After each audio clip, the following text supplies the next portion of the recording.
Was formed to honor and serve the memory of the men who fought and died to preserve America's freedom during World War II as members of airborne units of the United States Army. The activities of the Foundation. We would stress, of course, no matter which way the wind takes them, we are dealing with professional parody of the Soviets' techniques, but the United States undertook the development of its own static line development techniques. The most singular difference between American and German paratroopers was the way in which their parachute actually was attached. The Germans had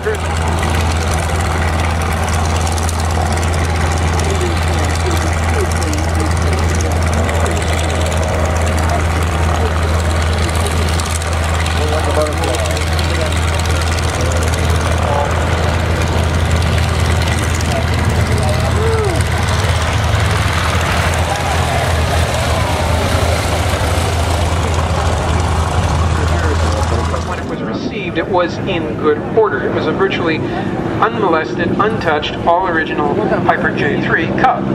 And it was the decision by the museum to industrial capacities for the most part. Please give a wave to Mr. Yagan as he passes by at the controls of our Boeing Stearman today, and following close behind the controls of our L5 Stinson, 30th vintage German fighter airplane. You can see the DNA in the wings and in the tail. 190 in all of its I think that was actually dolled up like PT-19. Returning now from its flight today, our de Havilland Chipmunk, the DHC-1. This a native design of de Havilland of Canada. It should be remarked that de Havilland was a very at the Focke-Wulf facility in Bremen, and as I said, delivered to Argentina to establish a license-built production line in that country. Many more would later be built in Argentina. The plane has in the rear compartment.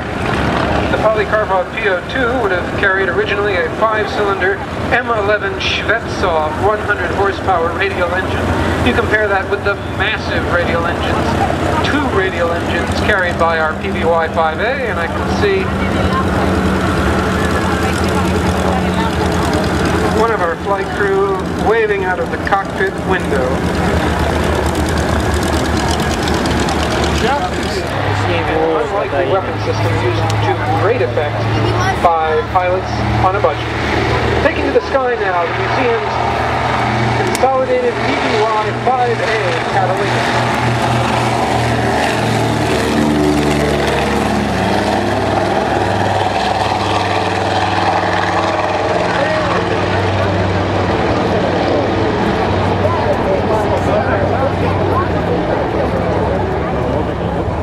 Transatlantic flight,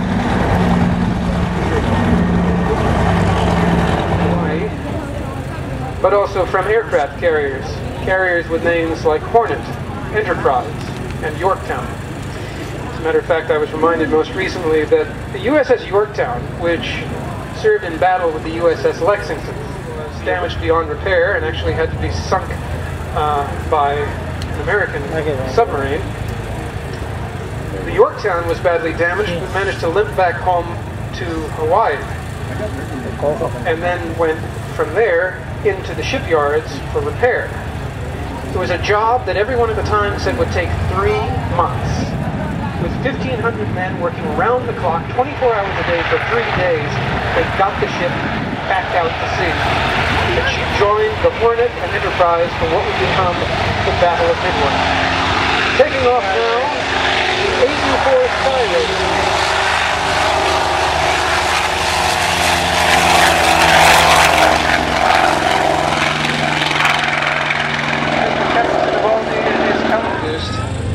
TBF Avengers.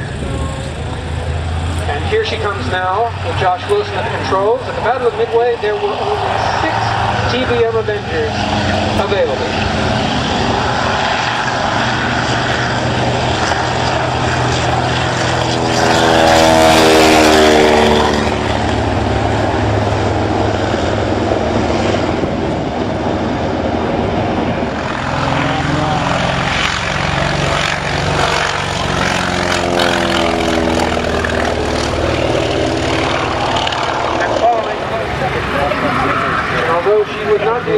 Midway, she would go on to great fame with the U.S. Navy. The Corsair.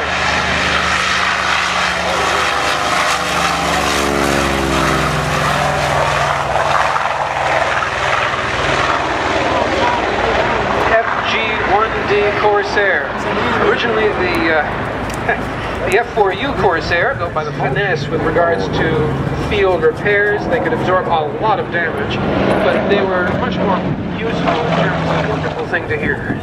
And you can hear it now in this beautiful formation flight coming from the north. Look behind you. We have the Corsair, the Wildcat, the Avenger, and the Dauntless.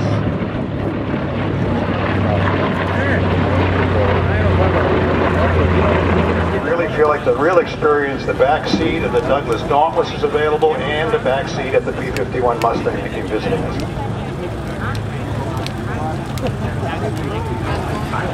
Now, with regards to the lineage of something like the Douglas Dauntless, a plane that formed the A-4 Skyhawk and the A-3 Sky Warrior, amongst others. However, Jonathan, did you know what his proudest design was? And they didn't like having one company, Goodyear, building all the blimps. They said, let's have a competitive bid. And they put it out for bid, and starting with a clean sheet of paper, Ed Heinemann designed a blimp. It was never built. I always knew he was full of hot air. I had no idea. And that's the kind of trivia that you're very proud of that. Now, here's an aircraft that did fly with the United States Navy and with distinction. And oddly enough, not a plane intended for operation from an aircraft carrier. Flown from the deck of the USS Hornet, the same carrier used at the Battle of Midway.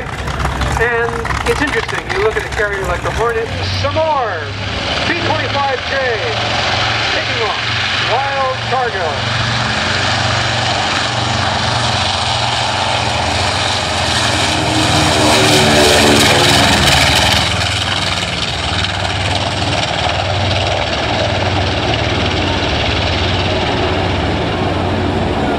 Twin radial engines thundering away as the B-25 launches skyward.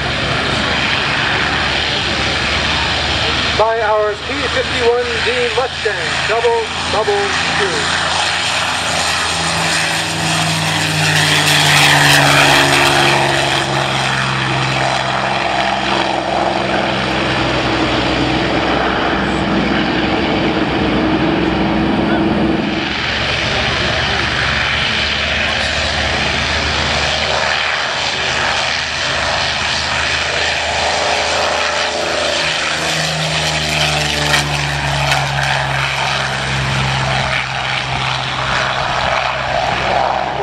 Over now, the aircraft was originally conceived in 1935 and went through some various developments, and then was later accepted by, believe it or not, the Peruvian Air Force of all countries. The NA-50 was known as Torito, the little bull, perhaps because of its sort of bull-like or barrel shape. It was been delivered in 1940 to the Royal Thai Air Force. Unfortunately, because of Japanese activities in Thailand, this delivered of these remaining airplanes as part of this memorial.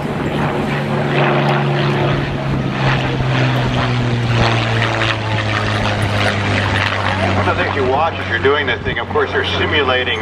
Still being one of the most famous pilots from the AVG, and that he has signed it. And that's about it. So, although the plane itself is a fine example of the P-40E, it has nothing to do with the AVG. Returning now is wild cargo, and we would be remiss if we did not recount some of its checkered past. This particular plane was used as 1,000 snakes and a crocodile, actually an alligator, excuse me, who basically went for the pilot and the co-pilot who bailed out. The plane made a hard landing.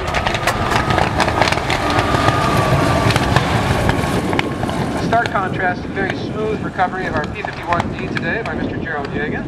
The P-25. And many people have believed for a long time that it was truly an accident, and it happened. It turned out to have been a publicity stunt. The guy that owned those airplanes had some of the other ones like that. If you look at some of the photographs of the original crash of the Wild Cargo, there's a beautiful landing in the P-40, looking great with those shark's teeth.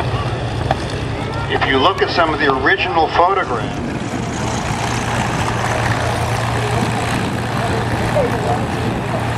the museum's P-51 Mustang is actually a combat veteran, having been delivered to the United States Army Air Force. In England, she was flown in combat as an escort fighter in 1945. And again, the P-51, one of those aircraft, legendary in its time, has become known for great success in combat as on one mission with a formation that could stretch for over 100 miles in length. And that is where the P-51 truly had its day. Planes like the P-40, available to the United States and other nations at the beginning of World War II, continued to serve escort missions. one of the things those of us that are into the old aircraft study and always have fun with is that airplane had so many names it was almost incredible.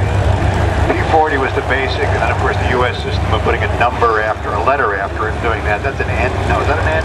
We have a P-40N. It's an E. We have a P-40E. And doing that, the N looks very similar, and then you get involved in what's it, a kitty hawk, a sparrow hawk, a Tomahawk. But a great departure in all respects from the Ju-52. Taxiing now from our fighter factory, passing the grandstands, is one of only two airworthy de Havilland Mosquitoes in the world today. KA-114, a de Havilland DH-98 Mosquito FB-26, the fighter-bomber version of the Mosquito, built in 1945 by de Havilland of Canada. This plane returned to the air in 2013 after an 8-year restoration, and we will fill you in on all the details of her story once she takes to the sky. Mr. Mike Spaulding in the cockpit today. This is a rare treat, and as I said earlier, look at that vertical stabilizer. It is identical to the one on our de Havilland Chipmunk.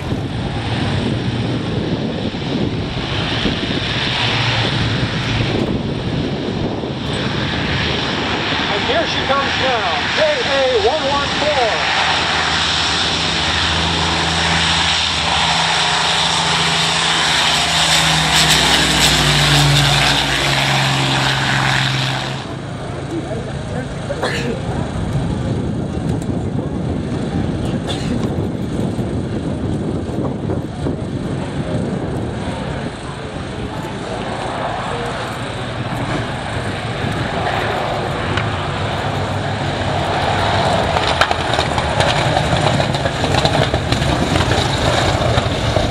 Successful recovery of our DH-98 Mosquito by Mr. Mike Spaulding, chief pilot of the fighter factory. And I want to know who's in that right-hand